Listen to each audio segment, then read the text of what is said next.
First thing I should mention is that I've always been drawn to writing about the histories, experiences of what I want to call weaker natures in cities. And also, as Diego mentioned, I'm also very interested in reconstructing these things. So what I call weak nature are weak in many different ways. They're often formless. They're not very monumental. They're very fleeting. And in many cases, they're undesirable or unwanted. And they're often considered very useless. And they're weak in other ways. In terms of my work, when I work as a historian, they're very difficult to document, and they escape the kinds of spaces of archives or big urban histories that you might read in school or learn about in museums.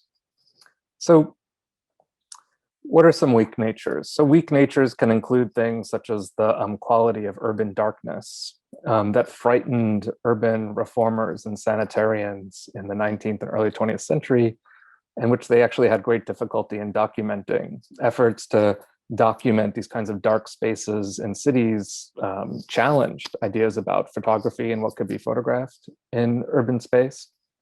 I'm going to, by the way, I'm going to show you images from where I live in New York City from the past. Weak natures might also include forms of nature that are, as I mentioned, vanish very quickly, very poorly documented. For example, there's no drawings showing this incredible lake that appeared when a water main in New York City burst under 42nd Street. This briefly became, for 6 hours, this was one of the largest bodies in water bodies in New York City. Okay, but of course it completely went down the drain very quickly. Weak natures, they're very temporary, but temporary at often incredible scales. This is a landscape in the center of this photograph known as the beach in New York City. This was made from excavated sand from the World Trade Center's construction. It was briefly one of the largest unofficial parks in New York City. And I actually used to come here as a child to play here. And it was really an incredible space that no longer exists. This leads me to another point about weak nature, and that's going to come up more in this project that I worked on in Vienna.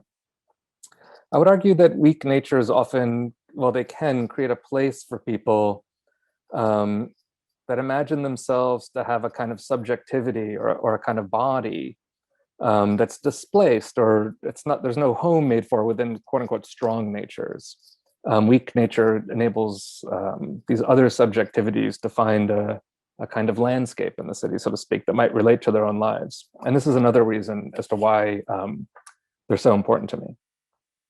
So last year, I was invited to continue my exploration of these ideas, particularly the idea of weaker nature or sub-nature, which maybe we can talk about later.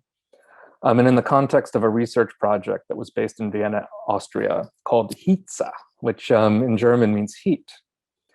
And working with both the city of Vienna and a group of students at two different universities, Yale and the Academy of Fine Arts in Vienna, we explored ways to mitigate urban heat gain. And so I'm going to spend the rest of the time of this talk talking about my work with students. I'll show you some of the images and ideas I developed with them relative to this idea about weak nature, and also this idea around the diversity of being that we're talking about today. So the first thing I want to mention is that Vienna is not necessarily a city I or you would think of as being urgently in need of a study around urban heat gain. But Vienna is a city whose climate has really shifted in recent years. One could categorize the Viennese climate as having very cold and icy winters to warm but moderate summers, but it's shifting and in very significant ways. So for example, in the 1950s, 75 years ago, the city of Vienna may have had 5 days where temperatures reached 90 degrees Fahrenheit. I think that's around 35 or 40 in Celsius, I'm not sure, I apologize. But in the past few years, it has had almost 30 days, 30 days where temperatures reached or exceeded that mark between April and October. Like many other European cities, there's very little air conditioning, and which creates particular issues. So what made this problem of heat in Vienna more interesting and urgent, and in many ways very personal for me, is that Vienna also has a uniquely vulnerable population of a capital city in this part of the world. It has a very high number of disabled people for a European capital city. One number places the population at over 30%, which is incredible for a capital city. It also has a uniquely elderly population and a population of young children for a capital city. So from a heat perspective, it has a high percentage of people from what we call vulnerable groups. These are the people who typically suffer the worst effects of urban heat gain. Now, I have to mention one thing that's so funny about lecturing on Zoom. If I was actually at ETSAM and in front of you, it would be very obvious to you that I have a very serious disability. But because I'm here sitting, it's like I'm this US president you may have heard of, Franklin Delano Roosevelt. You really have no sense of the fact that I'm as disabled as I am, but this project is very personal in ways to me that would be obvious if I was in front of you and at your school. Okay, so back to architecture. So there is actually an architectural history and some culpability within architecture to the problems of urban heat gain in Vienna. So the urban vulnerabilities of the city and relative to heat have actually been increased or exacerbated by its own modernization. Okay, so for example, I can present to you just a few large-scale urban planning efforts that extend from the mid-19th century to the late 20th century, and were about opening areas of the city to increasing amounts of sunshine. Okay, this is the Ringstrasse, which is one of the first places where this experiment was staged, where vast areas of the city would suddenly be open to sunlight. And these transformed the climate of the city even then. The great Viennese social projects of the early 20th century, and are probably familiar to many of you, such as this building, the Karl Marx Hof, by Karl N. in Vienna. These buildings reconstructed enormous areas of the city under the mantra, sun, light, air. And it's a statement on transforming the material environment of the city for the city's working population. But it has other effects. So this project, which some of you may have seen in real life, is fantastic. It's 1 kilometer long. It has 4 tram stops along it. But standing in this courtyard today in August in full sunshine is really a very unpleasant experience, I have to say. Okay, so the sun-filled planning strategies extend to late modern planning projects in Vienna. There's a variety of terraced housing by the architect Harry Gluck. Now, the heat problem is not caused by these buildings, but I do believe that we need to rethink the way that we build ideas about nature and health into cities, and what we imagine to be a modernized urban environment. A modernized urban environment has almost always been associated with increasing sunshine and light into urban space, but this way of thinking about modernity is not working. And relative to a changing climate, not just in this city, but in many others. Same is true for New York City, where I live now. So this is one of the first questions I had with my students. Why is darkness bad? Like how did that happen? It doesn't just happen, right? So generally speaking, darkness becomes a suspect quality in European and American cities in the 18th and 19th and 20th centuries, and colonial building projects undertaken in the 20th century. And the transformation of darkness into something bad, something abject or other, was gradual and involves many different themes.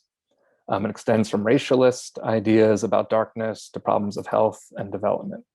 Okay, so darkness becomes othered, it becomes labeled as non-Western very early, actually, in the early 19th century, and within a series of texts.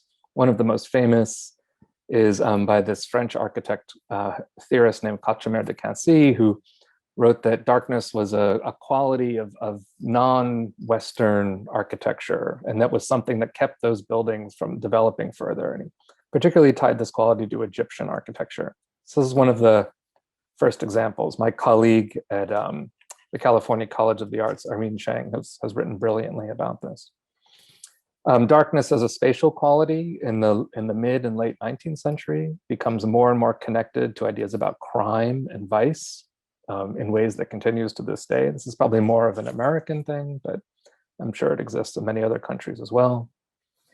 Theories of health, of course, also greatly influenced the meaning and experience of darkness. My friend and colleague, the Swiss architect Philippe Rahm, just published a fantastic new history of architecture.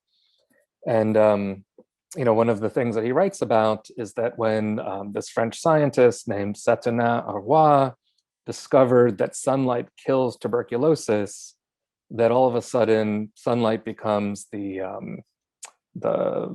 way to mitigate the problems of tuberculosis. So sunshine is increasingly employed not only in medical buildings like sanatoria and hospitals, but also housing projects. Now, what you're looking at here is a very interesting building. It's by Hermann Bremer in Gulbersdorf, the German-Polish border, from around 1862. This is a tuberculosis sanatorium that was built before this theory of disease.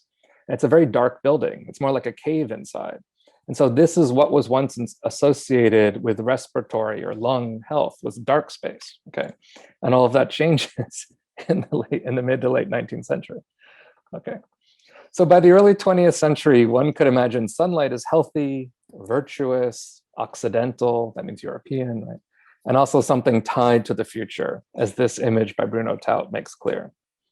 One of the most powerful qualities, negative qualities that's associated with darkness, and that is introduced in the early 20th century and late 19th century again, is the idea that darkness is tied to the past. It's a historical quality that can be eliminated from the history of cities. This is a very interesting illustration that one of my students at Yale, Yui Gang, discovered by the French sanitarian architect Henri Sauvage. It shows a series of street sections through typical streets in Paris, from the Middle Ages on the left, autrefois, that means from the past, another time, from the Haussmann era in the middle, what's that of today, aujourd'hui, and then his own ideas for the street of tomorrow, which will be terraced to allow extraordinary amounts of sunlight into urban streets.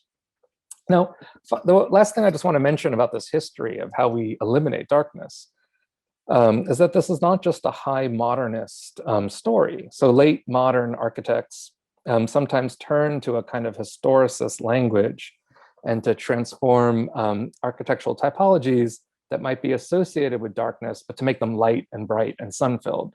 So this includes the Egyptoid, I guess is a word, architecture of Kevin Roche and John Dinkelo at the Metropolitan Museum of Art. And of course, a building you all know, the Glass Pyramid by I.M. Pei. Now, when I was visiting these and working on this project, the people that were working in the Glass Pyramid that managed the entry to the Louvre had umbrellas inside because the heat intensity of that space is so strong. So clearly, that idea needs some more thought.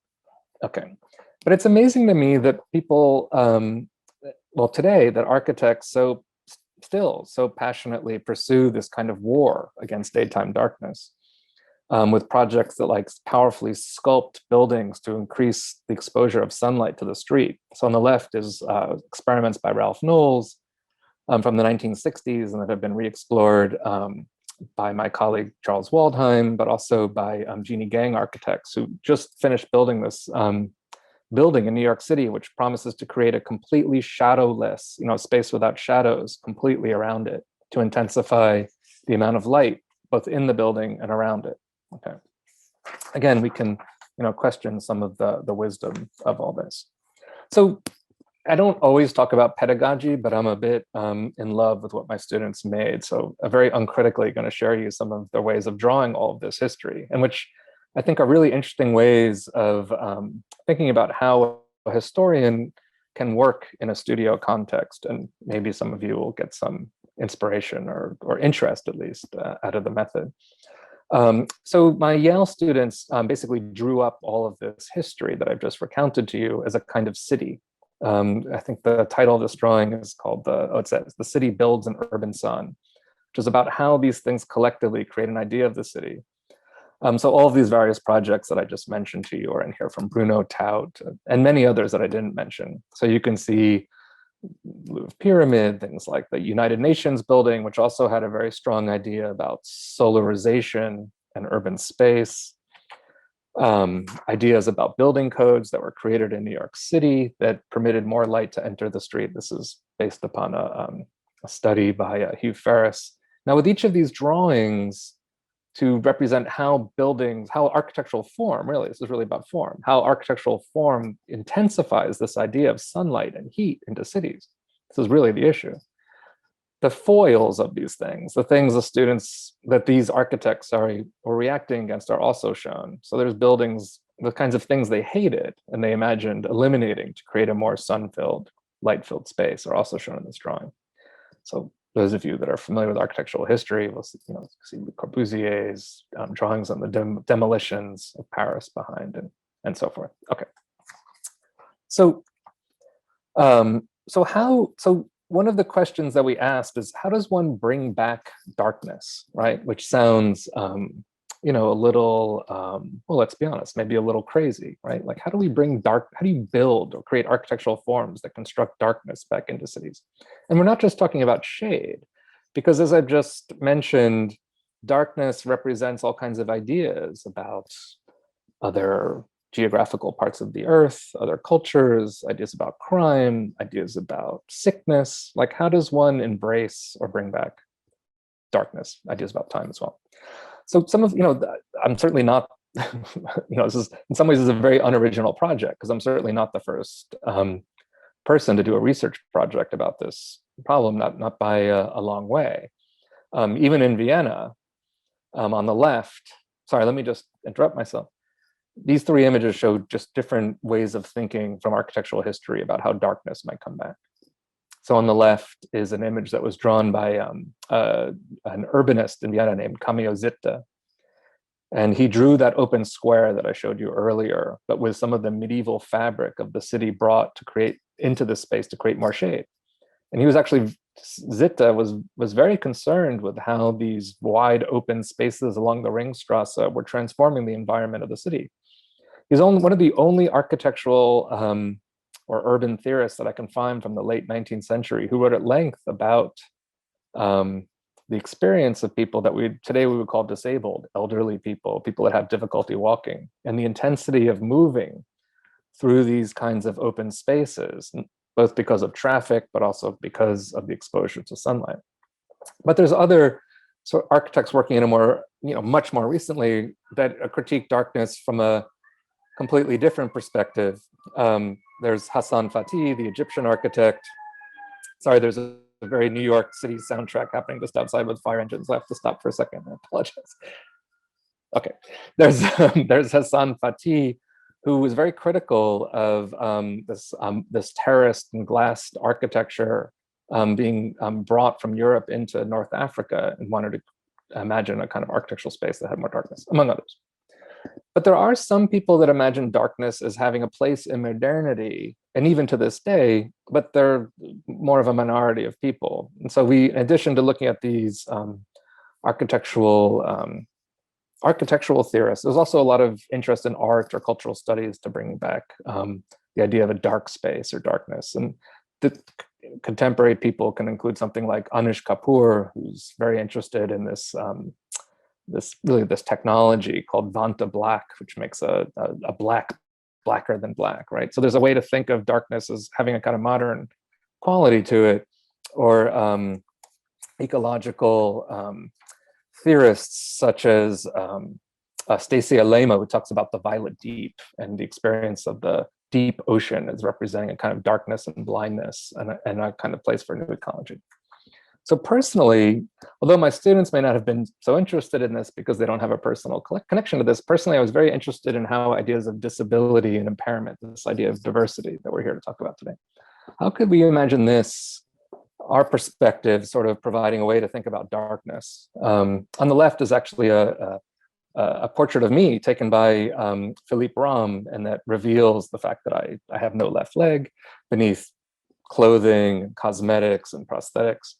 In the middle is an artist I find very inspiring, who's completely paralyzed, but creates these devices to swim. And then Sonora Taylor, which maybe we'll talk about on the Q&A, who argues for a form of liberation between disabled people in various ecologies. Anyway, so these things are probably more interesting to me, maybe than my students, but it's another way to think about creating a kind of environment around a different kind of body. And as I mentioned earlier, this issue of darkness is so, or heat, sorry, this issue of heat is, raises a number of issues around people who are the most vulnerable to conditions of heat, like elderly people, disabled people, and young people. Now, one last thing I want to mention, I don't have a slide to show this, but one of the things that makes the heat vulnerability so interesting to me is that it represents a very subtle form of environmental dispossession, okay? So when these urban reformers are imagining bringing in more and more sunlight in the late 19th and early 20th century into a city like Vienna, they're imagining transforming people's bodies into this kind of healthful image. And again, today it's not working, right? When I was living in Vienna, there would be an announcement in the news that said that people that were disabled, very elderly, or very young shouldn't go outside during one of these heat days. Well, I find that difficult to accept, that we have an urban environment in which 30 to 40% of the population is told to stay inside when it's a very warm day. That should strike us as odd and something that we should react against. Anyway, so how do we deal with this in a studio context? So my students imagined another kind of city. So now the solar projects become the thing that gets reacted to, and the students rebuild darkness into another vision of the city. So those codes in places where I live, like New York City or Vienna, and they create these stepped terraced buildings, now they get run in reverse. So they produce shade in unusual ways. Or all those solar carving projects from like Los Angeles in the 1960s or New York or others, those formulas get run in reverse, so that it's not solar carving, but dark carving to create more shade around the building. These involve ideas about history. Many of my students notice that one of the ways urban space becomes solarized is by destroying everything in a historic area of the city, flattening it and opening it to the sun, and making like monuments in the middle. So some of my students explored how to pile on histories from the past on top. One of my students noticed that within Bruno Taut's beautiful drawing of a city being solarized by the sun in a kind of radiant form, there's actually drawings that nobody ever talks about of a loggia, you know, of covered arch spaces. So she imagined those becoming a kind of architecture to react against heat. So when I'm almost finished, but when we traveled to Vienna, one of the things that was so surprising to me when we met with the planners was that the city of Vienna was thinking about things exactly the way we were.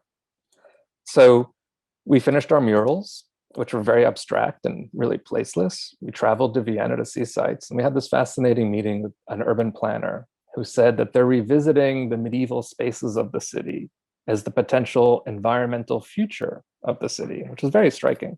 So one of the things that they're trying to build into future urban codes are these narrow-scaled medieval urban streets. Now, they noticed two things about them. One of them is very obvious, which is that they're much darker than a wide open boulevard, right? But the other thing that they mentioned is that the wind flow and the ventilation in them is actually much, much better than late 19th or early 20th century urbanists thought.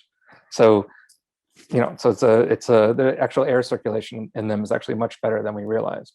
So super interesting and very provocative kinds of ideas, particularly now in the age of COVID, when people are once again talking about how the city should be opened up to more and more sunlight, when we know that the sunlight killing capacity, you know, the ability of sunlight to kill COVID is actually very minor.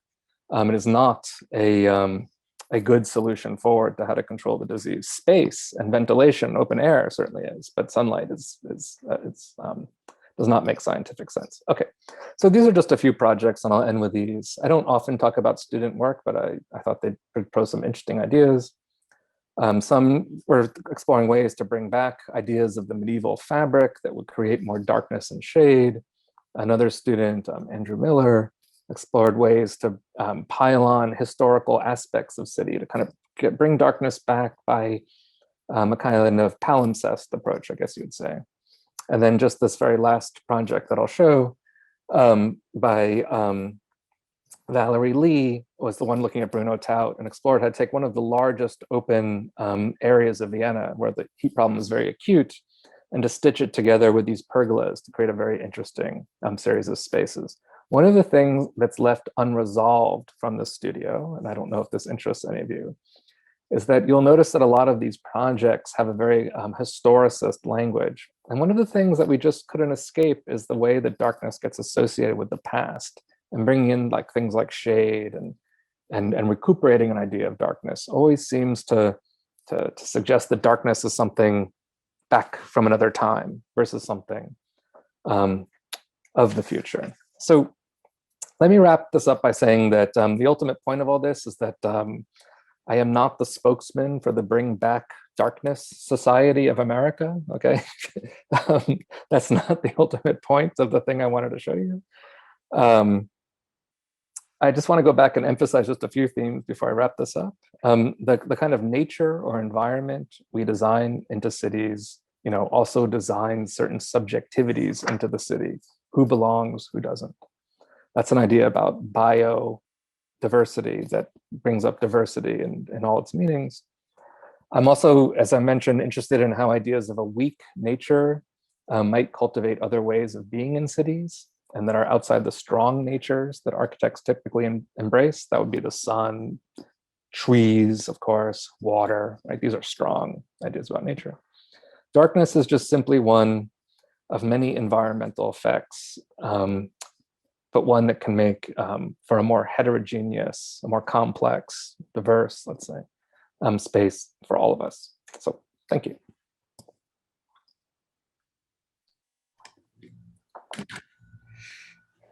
Okay, now it's our turn, right? Thank you very much. Thank you very much for inviting us, for being here today. It's our pleasure to come back to the ETSAM, even though in this way. And thank you, Nieves, for insisting, Javier, Diego, and Luis. Diego for the presentation. Thank you very much.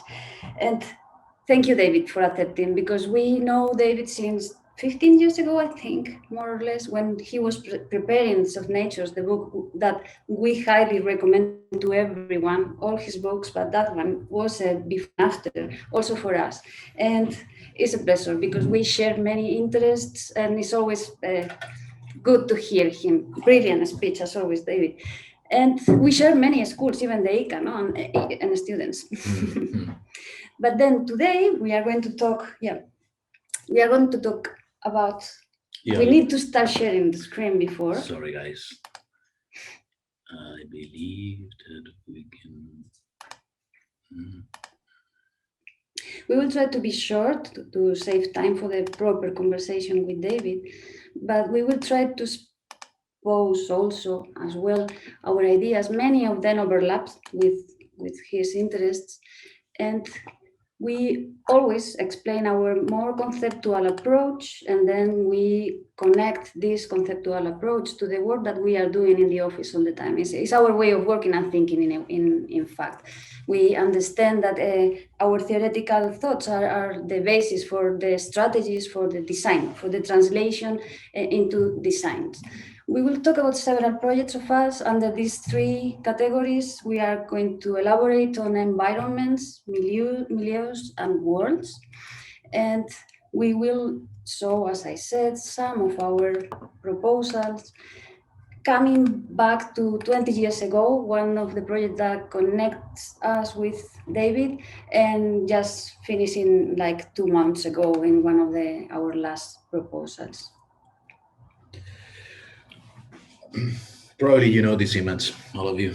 It was happening, last summer, 2 years ago, 1.5 years ago in the summer, because of the fires in the California coast. There was this situation being created of a zone of human exclusion being taken over by these strange animals coming to a totally foreign Martian atmosphere. We'll talk today about how we can share environments with others, what is this notion of Umwelt that obviously we borrowed from Jacob von Urskull. And we'll talk also about the construction of walls that refer to what David was calling the weak within the city, and how to respond to that. And also a problem that we were like, in a way, constantly having throughout, I would say, our professional practice since we started. That is a basic question, is how to get rid of arbitrarity, how to work with, the negotiation between different subjectivities coming from different actors within the city, within the urban realm. And finally, in a way, how to produce heterogeneity and richness that could be, in a way, overcoming the conventional approach to architectural expression, I would say. So, and simply, by showing projects and talking about them, because it's the way we can construct a discourse, because, as we are not theologians, we are not historians, so we just do projects. But if we think about environment, and when we were preparing this conversation with David, we were just simply saying, so let's start with the basic definition. What is an environment? And we can simply say that it's a shared medium that we share with others, and it's a universal given. And that's truly important for us, because this idea of an environment that is being shared by many other weak and not weak natures and geobiological entities is the basis for many of our projects, basically. How to reconstruct the bonds with those who are sharing the environment with us. So basically, and typically, we just simply address this kind of problem, thinking about assemblages, compounds that are including ourselves, that are including, I would say, non-living entities, such as buildings or artifacts or technological objects, but also other living entities.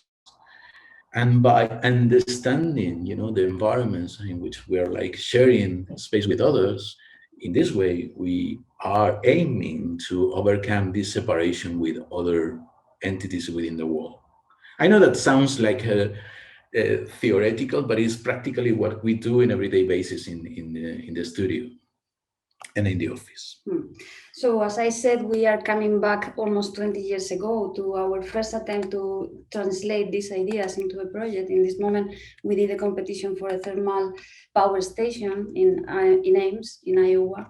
And we proposed at that moment, 20 years ago, it was maybe a naive way of trying, but still we understood that it was meaningful in terms of just describing the possible relationship of these different species and different parts, as Efrén was explaining. I don't know if the video is running properly, because normally it's jumping. Hopefully you can imagine how it is when it's going faster. This is a video that we did for the Venice Biennale after the competition. But if we think about, how can we, in a way, share, because the environment is basically this common pool of resources that we are like sharing, and it's the basis of our existence. If you think about anything that comes from the environment, food, air, water, it's basically the basic things that we need for survival. So in order to consider others' perspectives, that's why we started to look into and to really just use in a practical way the notion of Umwelt. That basically is classically defined as a self-centered world, that is different from every single individual, every single subjective entity, which is throughout perception constructing a very personal understanding of the world, centered on what is crucial for the survival of this individual. Obviously, this Umwelten can be shared with other entities, with other biotic and non-biotic entities. So basically, so you can share the environment, you can almost share the Umwelt, but it's specifically a self-centered on any individual. And that at that point, it was like an extraordinary, and it's very well known. Obviously, this theory that is the basis of many ecological approaches. But it was really interesting that was divided into two parts, the perceptual world, the Merkwelt, and the operational work, the Wirkwelt. So in a way, we were like having this pair of, how we can understand our approach to the world through also operational basis, but also perceptive basis. And we were like imagining what makes us humans is in a way different from other species.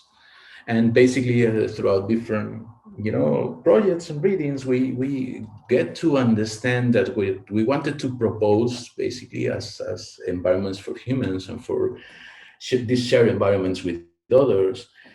It was a deconstruction of micro worlds, from this triad of words, from environments to Umwelten to walls, or to micro walls, or in other words, to cosmographies or cosmologies.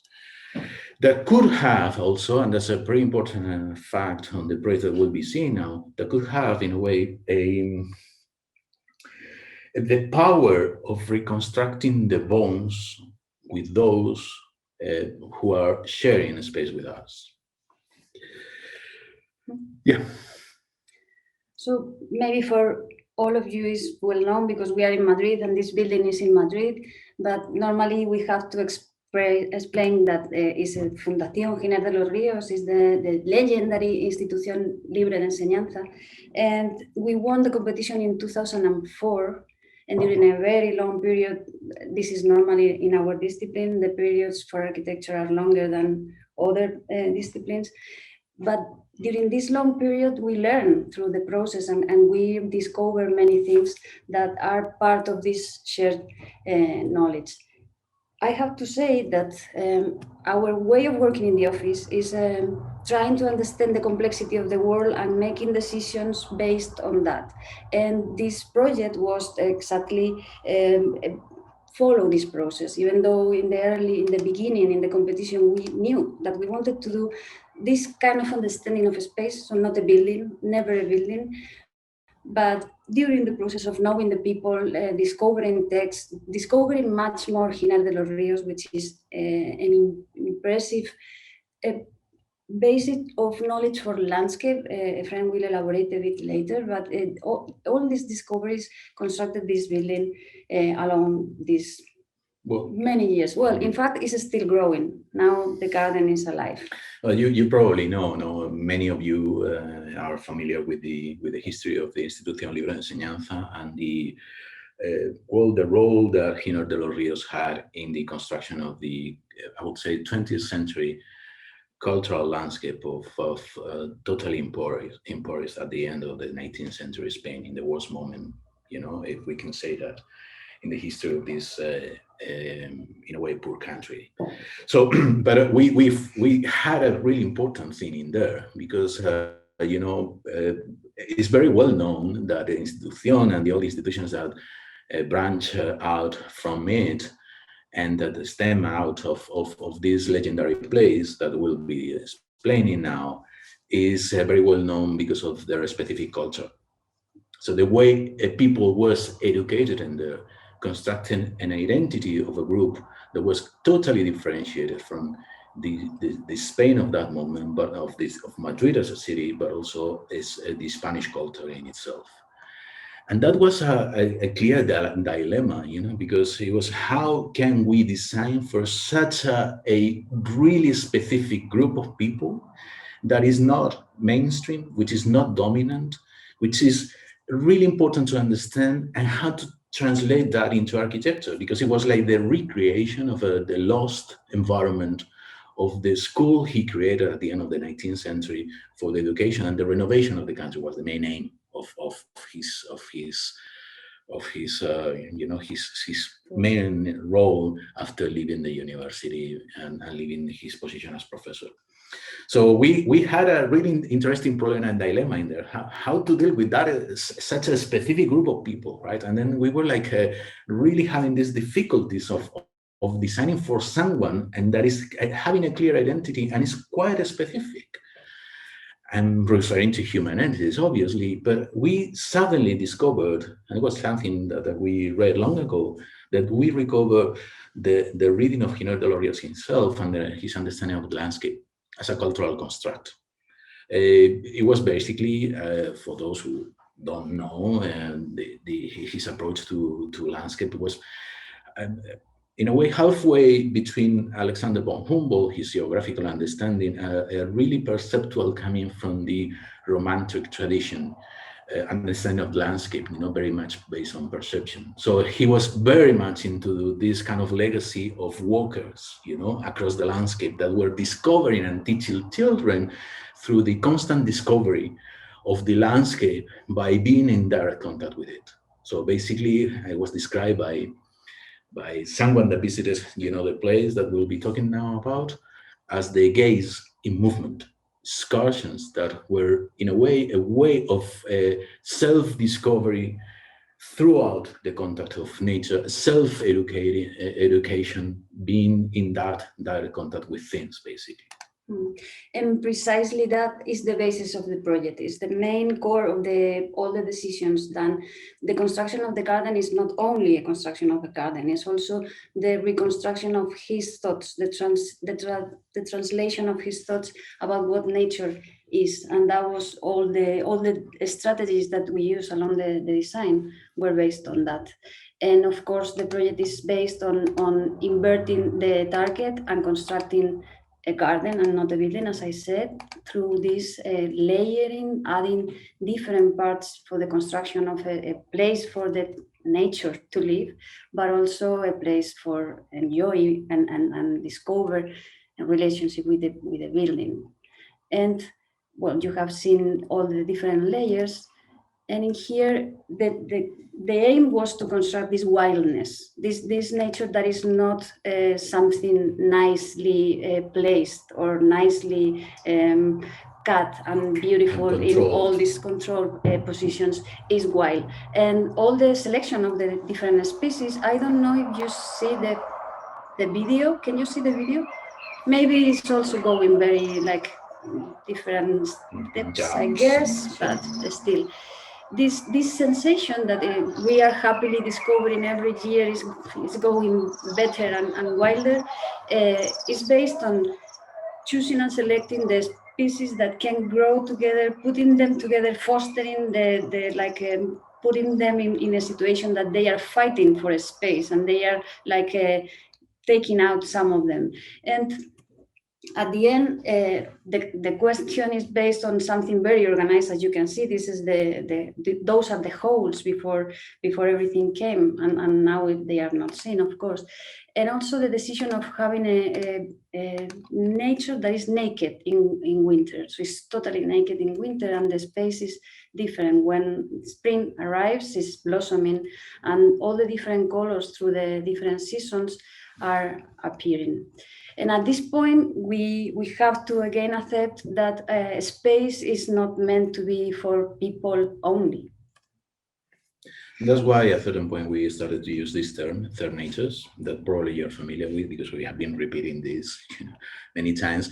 But it's just, let me simply address the fact that, the invention of this term by Jacobo Bonfadillo was made in relation with the Renaissance gardens. What not only having a kind of a specific materiality constructed with biotic entities, but also that for the reception, there was needed somehow an understanding of the culture that created them, basically.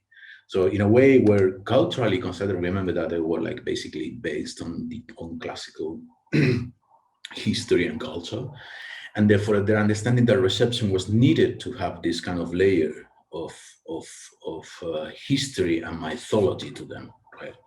So in a way, it was something fascinating because these self-contained walls, these microcosmoses of gardens that were having connections with many entities here and there across history, with things that are not being in the place itself, but they're referred to landscape that are happening, many kilometers away from those places, were in a way an example for us quite valid in terms of the construction of cosmologies of micro walls that could be also referred, to specific subjectivities within the urban realm. Basically, and this is a very famous etching containing the so-called Hypneautomachia Polyphili by Francesco Colonna. Something we discovered talking about weaker subjectivities, that the vegetable life, some biological beings are showing us a kind of what Michael Marder has been calling heterotemporality. So in the very same place, there are like multiple ways of being related with time because of the process of life being contained. And they're having this stubborn indifference to us. And they're like, in a way, recreating for us the shape of freedom and defy the classical notions of architecture, such as stability, permanence, stability of form, and utility. So in a way, it's a great way of discussing, our preconceptions and our assumptions of architecture. So again, this notion of a third nature, in this case, artificially generated and converted into a living system, is also the basis of this competition that we did in 2009, is the National Energy Museum for Ferrara. And the brief asked for something, as always, a bit strange, because they wanted to have a museum for a collection that didn't exist. So the whole proposal was just based on how we can rethink what could be a museum on the one hand and a museum related with energy. And the whole set of strategies was based on giving shape and finding the geometries related with the movement of an interchange of energy in the building, as you can see in the drawings, but also constructing an inner ecosystem that is part of the whole behavior of the building. So a real inner ecosystem, in a way that the lobby could be a climatic lobby, could be also an ecosystem. Why we're showing a museum? No, not only one, 3 of them, right? Yeah. Because there is the natural milieu, the natural environment for the representation of this human-centered Umwelten. Is the recreation of subjectivities that are related with the connection with other things, with other entities that are not contained within the same space. In a way that they're trying to construct bonds between things that are invisible, and they're referred to things that are not existing in the place, that existed long ago and then will exist as well. I think it's a fantastical thing to start thinking about these museum walls that are containing objects that are forced to overcome the modern separation with other objects and things and people by being in companion with others. And that's why today we wanted to show, these projects that are also refer to the construction of these microcosmologies throughout objects and throughout the relation with the building, but also by the creation of darkness, which is something that it was funny to discover that David was into that as well during his stay in Vienna. Yeah. So this is a competition that we did like 2 months ago, is in the Parque Bicentenario in Vitacura in Santiago de Chile. And we did this competition in collaboration with Archiar, Arantibi Arquitectos, and also with Susa Peter, she's our partner. I don't know if she's going to kill me, but we have to say happy birthday again, Susa, in public. You will kill us. Sorry about sure. that. Sorry, forgive us, everyone. Yeah, it's our birthday today. And then it is a project for architecture and landscape, as you can see, no? It's concurso de anteproyectos de arquitectura y paisajismo. But since the very beginning, we thought about introducing or constructing spaces that were meant to be overlapped. Overlapped with the understanding of nature and the park itself. And the proposal is basically arrangements of a piece of soil, as you can see, excavated and constructed in these mountains, then an artificial sky and a vegetable milieu in the surroundings. And this sky, the filter on top is a filter that just is a filter for the light. As you can see in these drawings in here, even though they are these drawings were done by Susa, and they are very, very delightful, as you can see. So it was funny that when we started to contact, our curators, our friends, our curators, and people that is very much related with that, they break up completely our assumption that museums are about light and natural light. They said, no, should be about darkness, should be about the recreation of that darkness that is also necessary in the perception and the reception of the work of art. So it's not something that should be exposed, should be revealed, but something that could be constructing an environment which is mysterious and is recreating the lack of knowledge about the emergence of the art. And following up, we wanted also to just for David to have another kind of examples for his lectures, to bring back this old museum black body that we did in 2005 for the the electronic connection of the MAIAC, the South American Museum, which is located in Badajoz in Spain. So they are having a collection which is based on digital art. So it was a ring that was constantly, visited by people walking around, in which, different works of art were triggered, and basically it was a totally dark that was recreating the cycle of the day by a moving light that was the only navigational device within the museum itself for the people, the few people admitted, because it was a tiny gallery. Only that it was the visible part and the part that was possible to visit for the visitors. Basically, it had an enormous, at that time, server, which was like storage in all these kind of pieces of work. There was being placed also in the museum's garden as well. And finally, quite quickly, by these experiments with darkness, the recent project of us, or competition done also with Susa Peter, that is basically composed by 2 discs that are trying for the memorial of the Holocaust of the Simi, of the Roma, the Czech Roma in the Czech Republic, to recreate a infinite blackness, which is difficult to perceive only when you're like standing at the certain points, that the space contained is not finite, and it's just being held by those 2 elements that are recreating constantly the cross, which is the religious symbol, obviously, of the Sinti, the Czech Sinti, the Roma coming from the Czech Republic. We always finish revisiting Giner de los Ríos, but I guess that we should stop in here because it's now more than 20 minutes. So all of you can go there and visit it, I guess. Not these days, it's a bit difficult. There is this video that I will jump to start the conversation, to close our part and to start the conversation with David. We can jump here, that. So we just simply wanted by in a way bringing back these 3 very well-known words: environment, milieu or envelope, and walls, we just wanted to, in a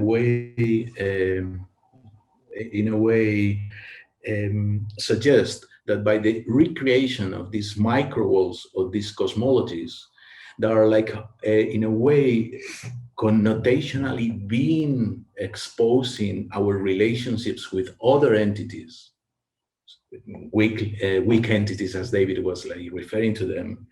We're aiming to reconstruct, our bonds with the world, and in a way representing, those walls and those specific cultures, that were present, for example, in General de los Rios building. In a way, we understood that our obsessions with the multi-layered rhythm of architecture and with the project of architecture understood as a form of knowledge, were in fact an attempt to define, in a way, micro scale alternative walls to the dominant, I would say, spatial arrangements and orders. I guess that now we can open the conversation, David, or we can pass you the floor directly because we have been talking too much. I think we're supposed to have a conversation now, right? Okay, I'll start. It's always, I really remember the first time that I saw 09's work, and not only was I struck by its beauty, which it's really fantastic work, but it obviously was full of ideas. And it's just so great to see your most recent projects. It's really, really exciting. I'm not sure I'm going to do your presentation justice, but I want to mention something that maybe can start the conversation. And I should tell everybody, we kind of came up with 4 questions that we wanted to talk about, but I think I can make a connection between those questions and us. So I remember when I first read those essays that you were talking about, the one by Van Wyck School, I don't know if I'm pronouncing his name correctly, but also Georges Canguilhem, who wrote about milieu, and it was 2000. I was putting together work about in the States what we called sustainable or green architecture. And, okay, I'll leave it there. And I remember I just was thinking, like, how can these ideas about environment inspire some kind of architecture? And I remember seeing your work for the first time in 2002, I think it was, or 2003, in an El Croquis. Maybe it was a little bit later. And I did think, in fact, it's so interesting that you bring up these ideas, because I did think your work really did connect those ideas from those essays. And particularly, I thought the first project that I'd seen of yours, The Magic Mountain, was the first time I'd really seen a building that was about creating a nature that really didn't seem to have any kind of human function, which was interesting. Because in green and sustainable discourses, when we talked about a green wall, it was almost always about the reduction of energy, or maybe a little bit about biodiversity in the city, but it was always presented in a very functionalist kind of way, like it was an air conditioner or a wall insulation, but just with another name, and that was alive. And I think with your Magic Mountain project, it's really the beginning of something in your work that marks something very different. I mean, first of all, the heat from the building was actually producing the nature, which was unusual, right? But then also, the nature just seemed like it wasn't necessarily about connecting to a human experience, because you never drew a picture of a person up at the top of the mountain admiring it in a certain way, right?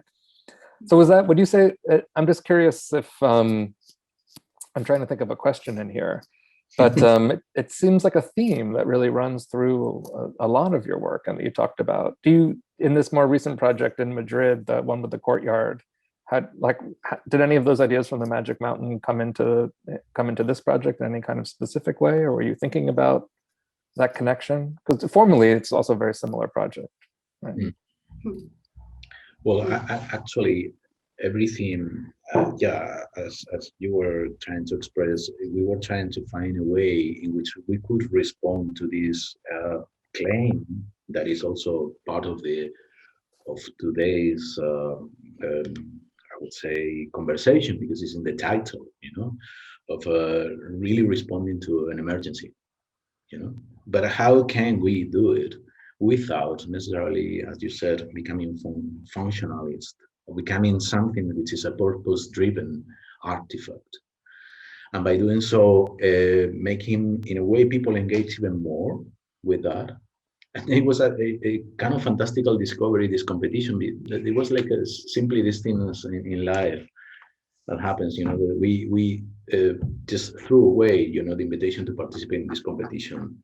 And only 2 days after, we recovered the paper completely crumbled from the,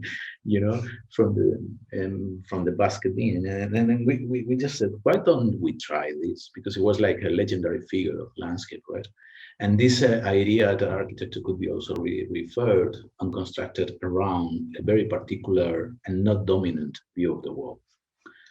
And that was simply the discovery of all these things. So how we can try to get together with others that are not ours without being, I know that is in the title of the series, sorry about it, without being inclusive, without being, without having compassion, without taking care of others, but really being in companion with them, co-growing in a way, and being, in a way, nurturing one another.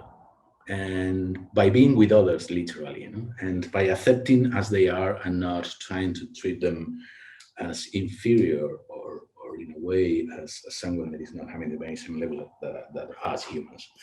In a way, it is very much about this, how the acceptance that we're sharing the space and the resources with others can be really inserted within the understanding of architecture, but also could have represented in a way, and that's something that in this particular project was truly important, represented to become a reenactment of the principles of this group of people that were creating this place.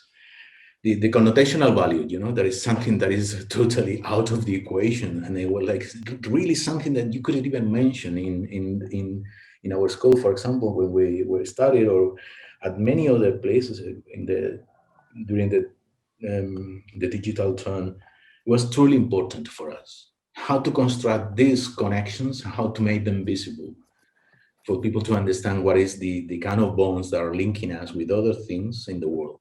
Basically, I know that sounds a bit of over-constructed. No, it's okay. It's literally what it is. Let me ask you another question, because just to also continue recognizing your achievement with your work.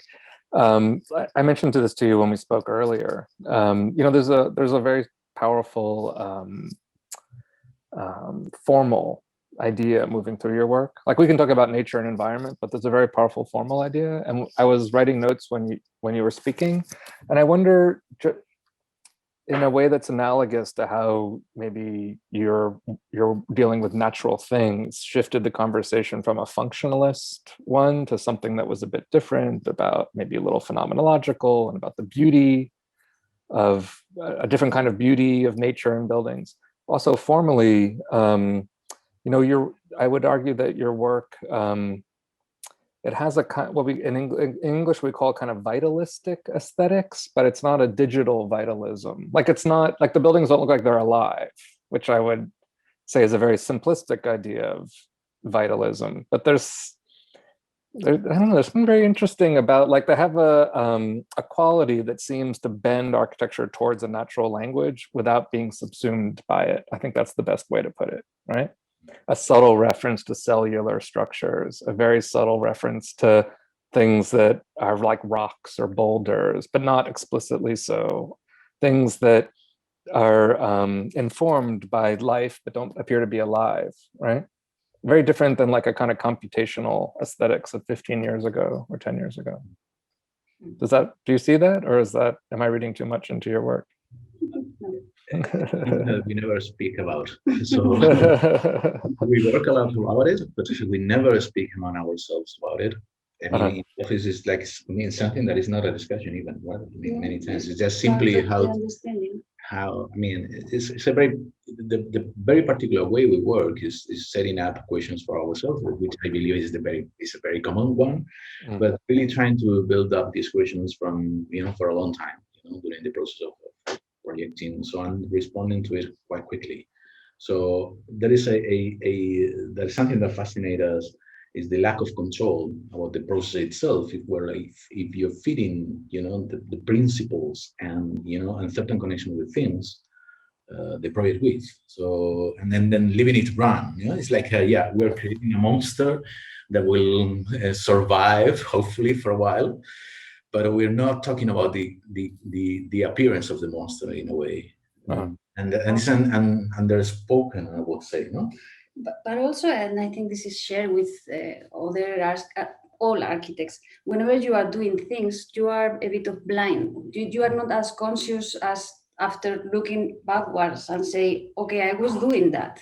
Right. In terms of designing, it's always a fact of discovering. And when you are trying to discover, you don't know in advance. I remember we have had the last conversation that we have had for El Croquis with Anne Holtrop. He was saying all the time exactly the same. It's like you are blind. You just discover things.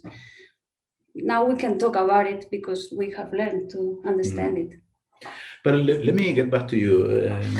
I think it was super interesting because it is very much about certain things that we are not really comfortable talking about, right? But let me ask something, because I think it is a fascinating thing, the connection of environmental qualities and what you call the weak within the city. And do you think that there is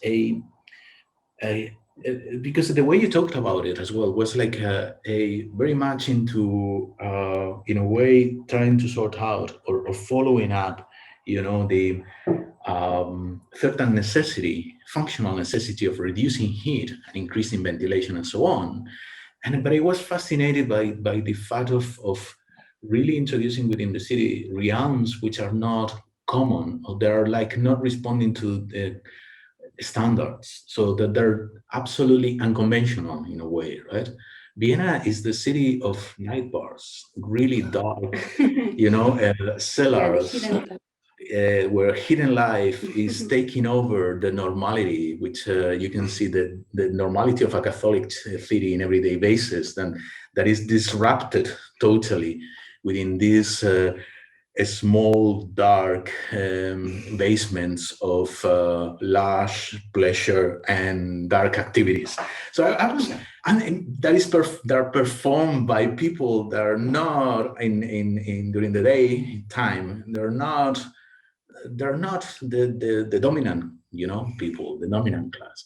And I was fascinated because for a long time we were reading all night and nocturnal activities, and there are a couple of thoughts that maybe could be added to the conversation. One is this fantastical thing that was happening during the medieval time, which is the double sleep. So we humans in Western locations, mostly in the North Hemisphere, were used to sleep twice a day with a breakup moment, where poets used to write, people was used to perform artistic activities with this moment of quietness, in the night, breaking up, the physiological kind of sleep. There's one thought about it that I think is a fascinating one, the discovery of the unknown territory of the night within the city. When you can perform things that are not productive, basically. So it's the non-productive part of the life, no? So, and the other one, which is a recent discovery, well, a recent discovery, it's not a discovery, it's something that is also well known, that almost the night is the latest territory to be conquered by, the digital networks, Right. Yeah, and that is the only moment in which we're not productive at all. And I was wanting to connect the non-productive side of those thoughts with the weakness or the weak within the city, the one that is not meant to be producing anything, that is just the one that is not having a conventional, I would say, approach to life. Yeah, no, that's something that I'm very interested in right now. Like this idea of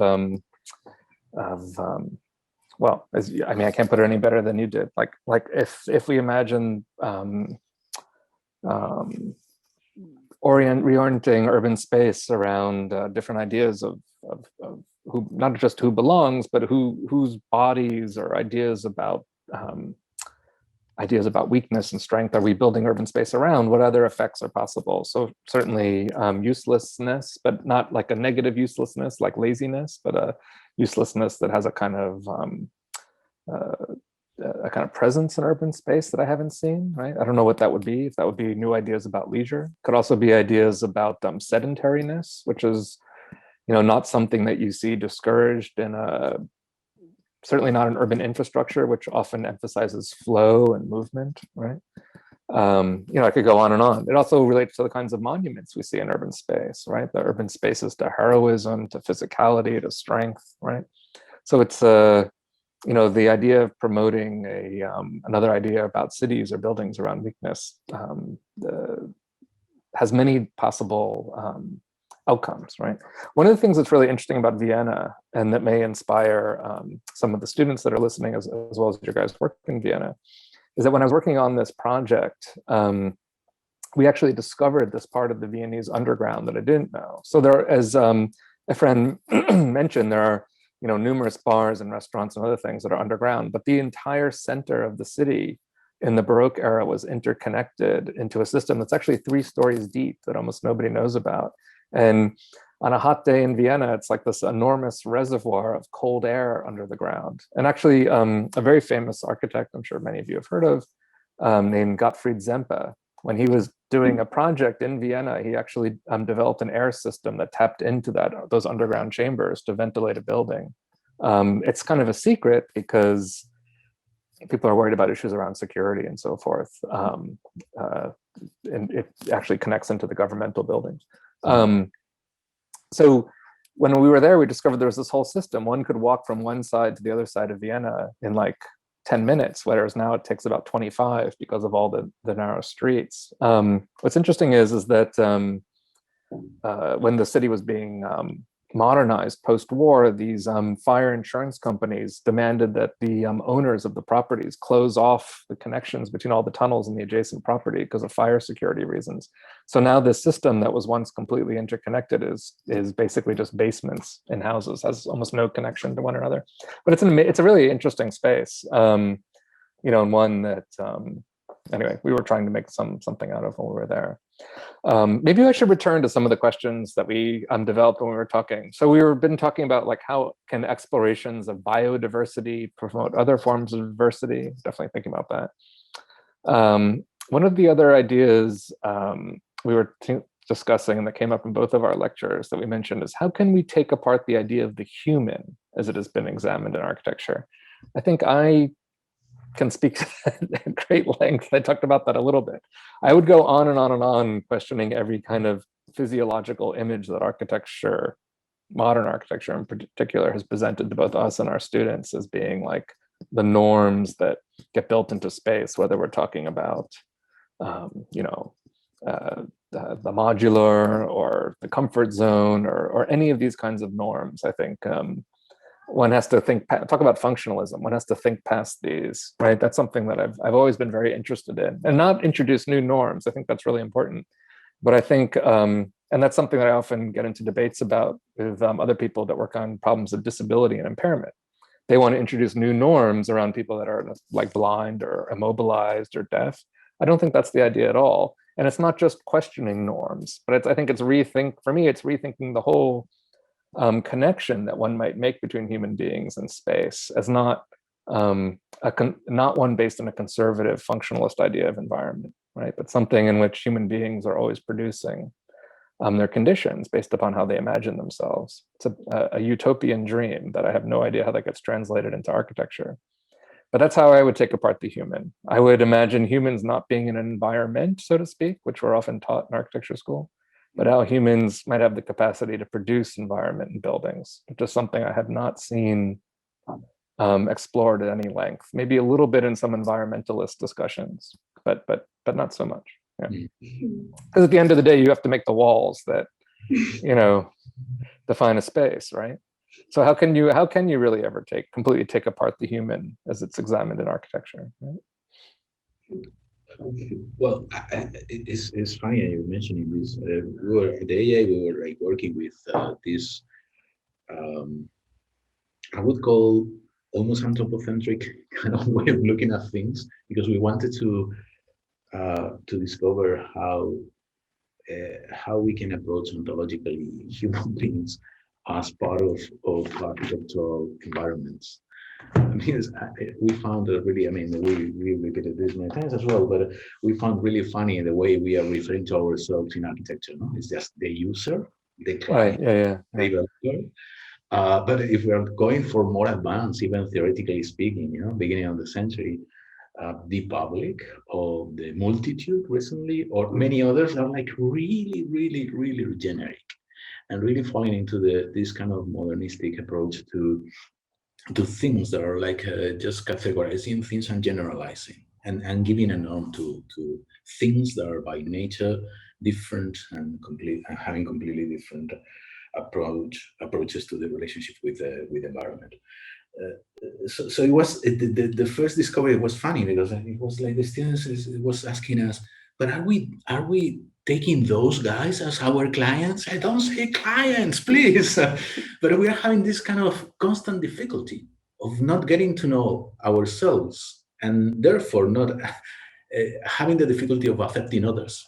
It's just this kind of double mirrored kind of situation in which, by not recognizing ourselves and by not understanding how humans can be part of the construction of environments, we are like also neglecting the possibility of introducing others in our environments, I would say. Yeah. One of the maybe I'm going to pass it on to Diego in just a second to do some emceeing. But I just want to say one thing. One of von Wexel's contemporaries. Von Wexel was this. I guess he called himself a biological semiotician or something. One of his contemporaries was this psychologist named Kurt Goldstein, who worked with World War I veterans who were very badly impaired from their experience during the war, German veterans.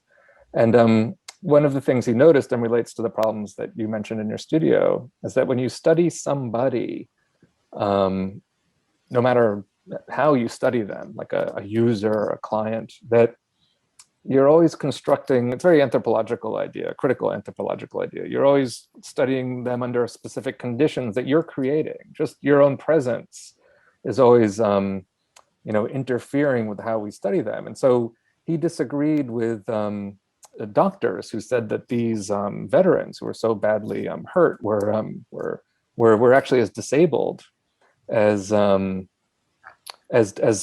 doctors were saying. And he said their lives are, they know how to adjust and transform their environments and their conditions relative to their needs.